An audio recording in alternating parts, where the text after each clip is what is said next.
Hello again and welcome to video number 4. If you're still following this, I do appreciate that. Before we get into this, I would like to say if your issue is not covered by the previous 3, or if you just feel like the information provided was not helpful, go ahead and leave your comments and or questions in the comment section below any of these videos here. I will do my best to assist you. Keep in mind, I don't declare myself to be an expert on the subject. I just have a fair amount of experience in it. And I have worked with Comcast in the past, so this is kind of where this is coming from. Basically, past experience dealing with customers, fixing common issues, and yeah. So anyway, moving on. So you're still not able to connect, or none of your devices were able to connect. The information provided and the tips and videos 1 through 3 were just completely not helpful. You've checked your network topology, everything's okay. You know your devices are working fine. They're brand new. You're sure the issue isn't on your end. Now you've got to deal with Comcast. So, or maybe you have an issue once again like port forwarding or something like that, which once again I'm not going to go into, but this is just one of the things that you would contact Comcast for. Dealing with Comcast, the way that you do it, again, this kind of goes back to videos 1 through 3. Hopefully you would have taken the knowledge from this, what little I gave, of course, and been able to at least diagnose the problem or, hopefully, fix the problem. Because believe it or not, even though there really isn't that much, substance in these videos, what is there fixes 99% of the problems, 99% of the call queue. It can be solved by simply re-enabling the adapter, the hardware switch, plugging the router in, restarting the PC, things like that. So, I'm going to go over a couple different things here that just really don't fit into videos 1 through 3. But when you call Comcast, or before you decide to call Comcast, go through your last minute checklist. Make sure that everything was plugged in. Make sure that, once you've identified the problem, you either have one device that's not working or all of your devices aren't working. Determine your exact path to resolution. Whether or not you're going to call the ISP, do it yourself, call a technician. At this point, we know we're calling the ISP, or we're about to call the ISP because we're almost out of options, right? We have a connection issue. We tried changing our DNS settings. We disabled and re-enabled our adapter, checked the hardware switch. We repaired our device drivers. We've powered everything down in the correct order. We've turned everything back on once again, and we still can't connect. Before you call Comcast, make sure that we're not having any issues again. I know, for this example, we have numerous devices that aren't able to connect, but some people out there, it might just be a PC. The one last thing that I want you to check and make sure, because again, this isn't going to result in a red X. You're not always going to see it. Malware is becoming, I guess you could say, a little bit less obvious. I mean, with Windows XP, it used to be crazy. You knew you had a virus, it made it known. Nowadays, a lot of times you don't always see the evidence of having a piece of malware installed on your machine. So one of the things I'm going to have you do, once again, is hold down your Windows key and then press the letter R. And what we're going to do is type in inetcpl.cpl. And this is going to bring up your, I refer to it as more of a universal internet properties, but a lot of people think this is Internet Explorer only, and it's not. This actually can be reached from all of your browsers. So the 2 tabs that we want to pay attention to here, because again, if these are altered in any way, you'll likely not be able to connect to the internet. This is one of the things that you want to double check before you call Comcast, because they're going to pass you off to third-party representatives. Once again, operating under Comcast, you're still dealing with Comcast technically at this point. They're Comcast trained and everything, but they're just a little bit more advanced than Tier 1. You're going to come over to the Connections tab. They're going to have you do this too. This is why I'm walking you through this. You want to make sure in this top half here you have your dial-up and virtual private network settings. You want to make sure you don't have anything in here.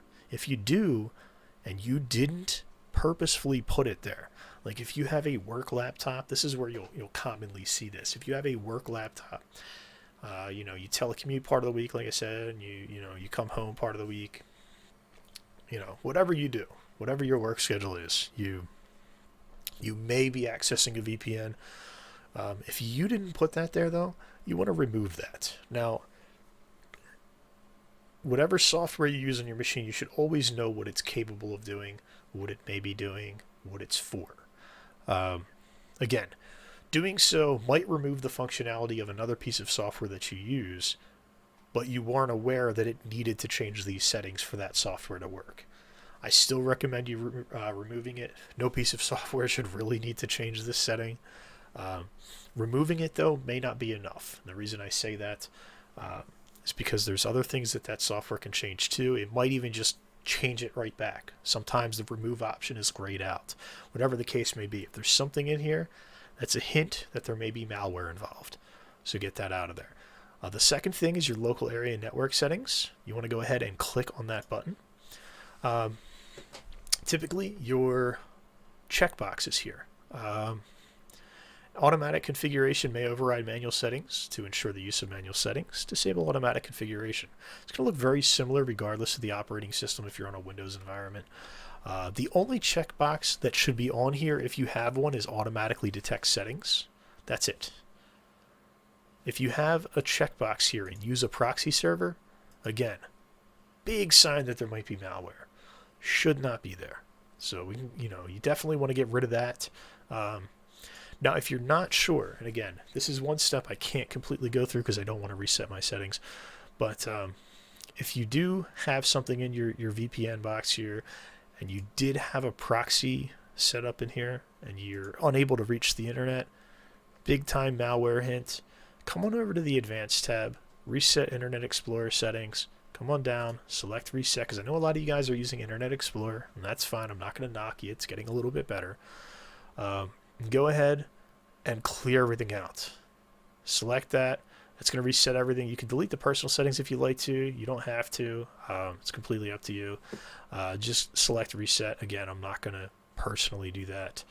And that's going to clear that out. What I'd also recommend doing at that point is go ahead and get something like Microsoft Security Essentials, scan your PC. If you're still having an issue and you have a local technician that you trust, they want to recommend Best Buy or Staples or something like that, or maybe like support.com. Personally, I would take it to a local technician that can actually put their hands on it physically and actually clear that out for you. Maybe just, if worse comes to worse, just completely reinstall the operating system at that point. I know a lot of you guys that are watching this are younger, have ways of doing this quicker anyway.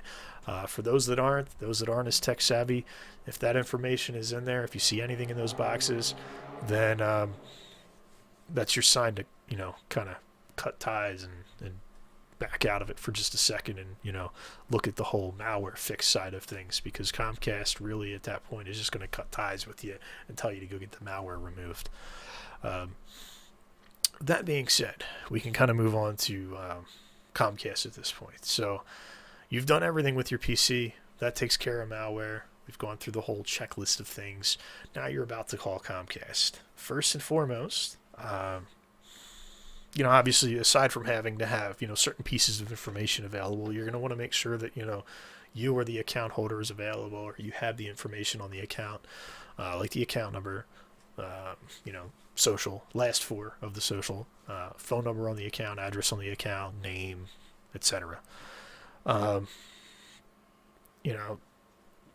Do them a favor. Don't get mad when they ask you for it. Everybody that you speak to in the organization is going to ask you for it. They're not allowed to give CP&I out. You need to make sure that every single person you call or talk to that calls in is completely verified. And if they have to pass you off to somebody, yes, you're still in the organization, but they're going to verify that information too, so don't get mad at them. These videos aren't bashing Comcast. It goes both ways. Hopefully this video series will help prepare you for getting your issues resolved in a more timely manner. Many of you may take the information from these videos and fix the problem yourself, and that's fantastic. Some of you may not, and hopefully this will help your call experience with them as well. So anyway, you're calling through to Comcast. The very first thing they're going to do is ask you for your like identifiable information, basically, to verify that it is you. Don't start out with my internet's not working, it's slow, screw you guys, or anything like that, because that's not helping get your problem solved. You're going to give them that information, or it's just they're not even going to take a look at it. Now, I will tell you that the series of questions that they're going to ask you may seem really insulting. They are actually going to ask you, is it currently plugged in? Is it connected to the wall? Is your PC on? Like, they have to go through this quite literally because, recently they've made the change with Einstein, and they now have the ITGs, and they have to follow the ITGs. So whether you're talking to tier 1 or tier 2, they are stuck following the ITGs. It's a series of on-screen prompts that gives you like this and or this. Like, it said, did the customer do this? Yes or no? And if they literally have to ask you to do it, and then it'll push the signal through the system for them. Like, it's kind of dumbing down the support process in a way. I prefer a more hands-on approach myself. But anyway, so I digress. Once again, not a bashing series at all, just preparing you for the inevitable longer queue times and phone calls when you call them. So one of the things that you should probably educate yourselves on is the tools, what they see, what they can do, what they can't do. So first and foremost, unless you're speaking with somebody in billing, these people cannot do anything to magically increase your speeds if you're getting what you're supposed to. They can't double your speeds. They can't give you free cable. They can't do anything like that.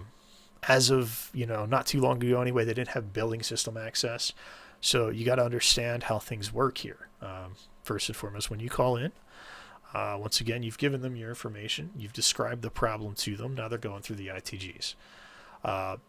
It's important to know that your modem or your wireless gateway has what's called a boot file installed in it, which tells the network to provide a certain level of service to you based on what you're paying for. That boot file may change slightly depending on the region that you live in. But for the most part, like, tier 2 extreme, for instance, might be like 105 in the Beltway, and then it might be like 150 in the Northeast.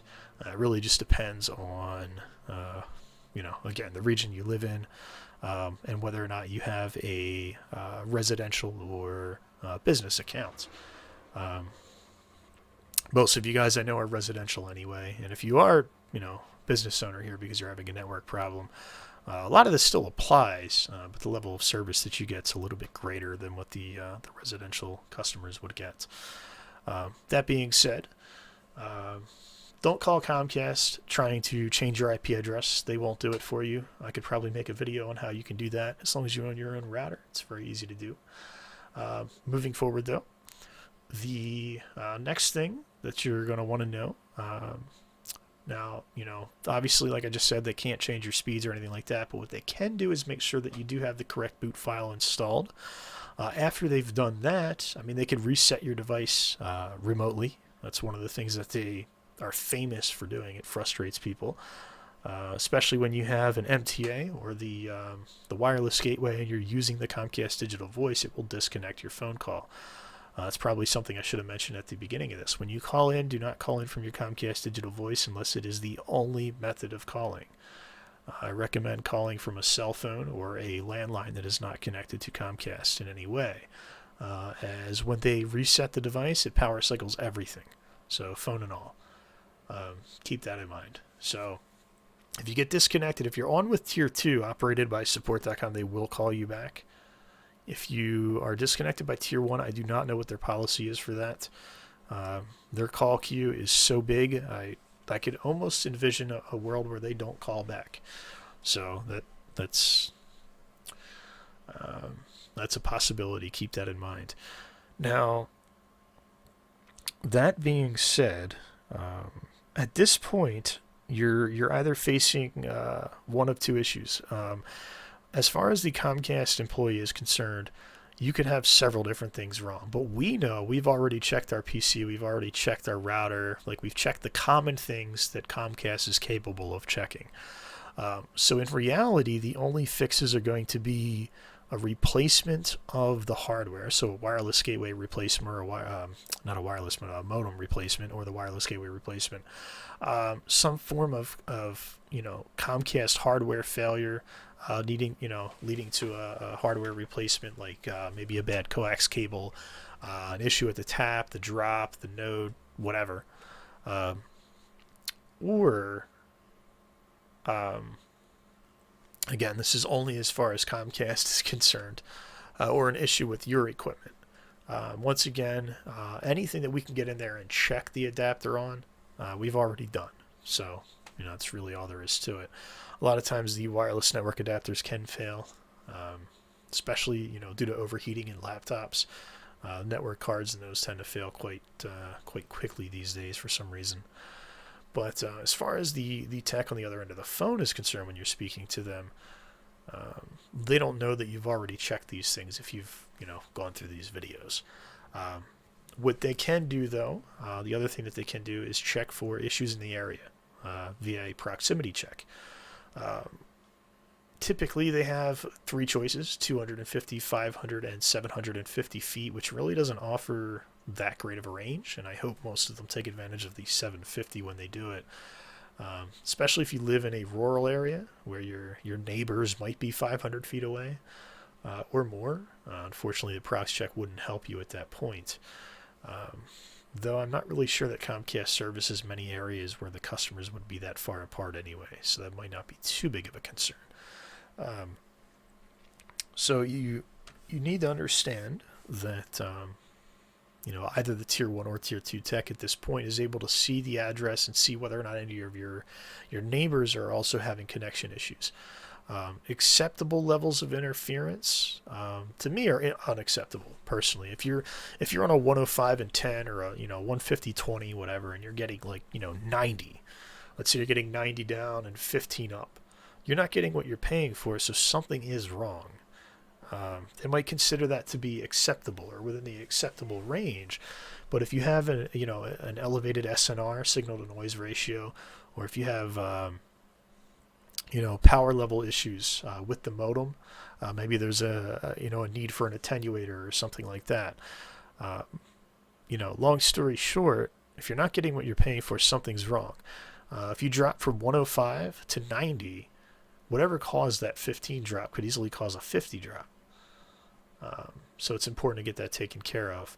Now, if the hardware requires replacement, you can just as easily take it to a local Comcast center and have them swap it out. Typically, that's going to be the way they go. If they do need to roll a truck, keep in mind that in certain markets, Tier 2 can't do it. They'd have to transfer you back, and that is very frustrating. They only have access to certain, we'll just say certain systems for that. Depends on the region that you live in.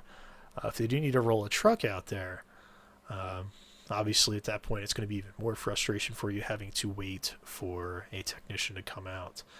So this is all just kind of, part of having to deal with Comcast, or really just any ISP for that matter. But it's very important that you've gathered this information and you've gathered all of this data, and you're able to tell them, yeah, I just did that.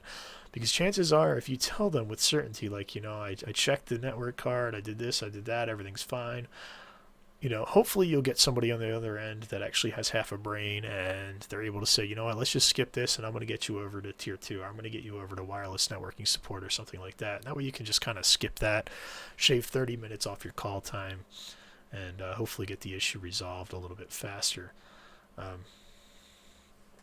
The other thing that they're able to do too is ping the device just to make sure it's online, which kind of doesn't really help with speed issues. You're able to get really good ping times even with suffering speeds. Understand though, when you call Comcast, please, for your sake and for theirs, don't say, my trace route failed, or, I can't ping or anything like that, because that's not really helpful information. Believe it or not, a trace route is almost useless when it comes to troubleshooting your internet. Your packet data can actually take many different routes. So if it's failing somewhere, that's not necessarily an indication that Comcast needs to send out the senior vice president immediately to fix the problem because you're paying $35 a month and you're the best customer in the world. That's not really how things work, unfortunately. I'm sorry, guys. Your packets may take a completely different route every single time, on the outbound and on the return. It's insignificant. Now, if you would like to use pings and trace routes, I recommend doing them together, to be honest. perform a trace route to an address and ping it at the same time and see what happens, and just kind of compare the results side by side. If you do them side by side at 2 command prompts, it's actually kind of useful. If it does fail at any point and then the ping stops going through, maybe you have a noise issue or something in the line that clears up. I know in the wintertime especially, it's very easy for any cracked coax to allow like a static or like a noise interference from indoor heating. It's actually something I dealt with in the past, and it can affect other subscribers as well. So if there's an issue in a large apartment building, everybody in there might be experiencing ingress if one person's introducing it to the more local network there in the building. So keep that in mind as well. That's something that, again, a technician would have to come out and check on all of that too. The other thing, though, is that if you experience a drop in the connection, if you are wireless and it disconnects. Now, keep in mind, there's a difference between failing to connect to your network and failing to connect to the internet. Once again, we've kind of covered what to do if your DNS isn't working. Try the actual IP address of the site. If you're able to connect, use the DNS fix I used. If you're not able to connect via wireless, try plugging your device in even before you call Comcast. That'll tell you whether or not something's wrong with your wireless network card. Go ahead and do the same thing we did earlier on in video number 2 there, which was to disable, re-enable, and then uninstall and reinstall the network drivers.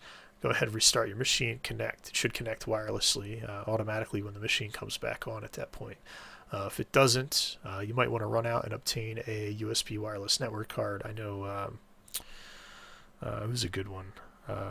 Rosewell, I think, makes one for like $20. It's a wireless end card. It just plugs right into a USB port. So it's pretty handy for a laptop if your wireless NIC is failing on you. And I think that really just covers all of the common issues that you could possibly have and need to call Comcast for. The only other thing, and I guess I will tack this on, I'm not going to make a complete tutorial on it. I did mention I could probably put up another video, but if you're calling Comcast because you're having connection issues, you think somebody's attacking you, maybe DDoSing you or something like that, I'm going to go ahead and log into my wireless route. This is very important. You're not going to be doing this with a you're not going to be able to do this with a wireless gateway, unfortunately. But you can do this unless you have your own wireless router. Then it might be a possibility. But with a wireless router, something that you own, again, and a wireless, not a wireless, I'm sorry, I keep saying wireless, and a modem from Comcast, whether you lease it or whether you own your own, it doesn't matter. One of the ways to obtain a new IP address, and Comcast, again, does not want you to know this, is to change the MAC address for your router. Now, it's very important. I'm not going to go into too much detail on how this works, but changing the MAC address tells your modem that it's now associating itself with a new device. I'm not going to completely restart things because I don't feel like going through this. You just need to kind of take my word for it. What you want to do is go ahead and change the last digit. It's very important. You don't want to change anything else. Again, if you have Netgear, this is how you're going to want to do this. But your router MAC address, select the radio dial, use this MAC address. It may look different in your wireless router. I don't know. The only thing you want to change, you want to leave everything else the same, that last digit. Change it to any other digit but the one that's present. I use 1 through 9. So I would change that from a 5, let's say, to a 7. And I would hit apply. And once I do that, what I'm going to do is I'm going to restart my PC. After this is fully applied, I'm going to restart my PC. I'm going to turn my router off, and then I'm going to unplug my modem. Leave it unplugged for a few seconds. I'm going to plug my modem back in, wait for that to come back online. Same thing as in video 3 where we power down all of the connected devices and then turn them back on in reverse order. we're going to do the same exact thing. And then once we turn our router back on and that's back on, we turn our PC back on. If you performed an IP address check, like what is my IP, prior to doing this, and you perform it after that, you'll notice that your outward-facing IP address has now changed. Something that Comcast will not assist you in. They would want you to get the business service for that. I don't know if that's common knowledge or not. I can tell you that without fail, that has worked for me 100% of the time. I've never had an issue changing my IP address using that. I've changed it 10, 15 times a day. You know, it's worked every single time. So go ahead and keep that in mind. And hopefully, like I said throughout this video series, I didn't put any notes together, so I do apologize if they drag on or if there's not enough information in there for you. With that being said, that should prepare you just a little bit for how to deal with Comcast, especially, or another cable ISP provider, and what common issues you could check and common fixes for those issues before even having to call in there. And hopefully this teaches you a little bit of something about network connectivity issues. Thank you guys for watching, and have yourselves a great day.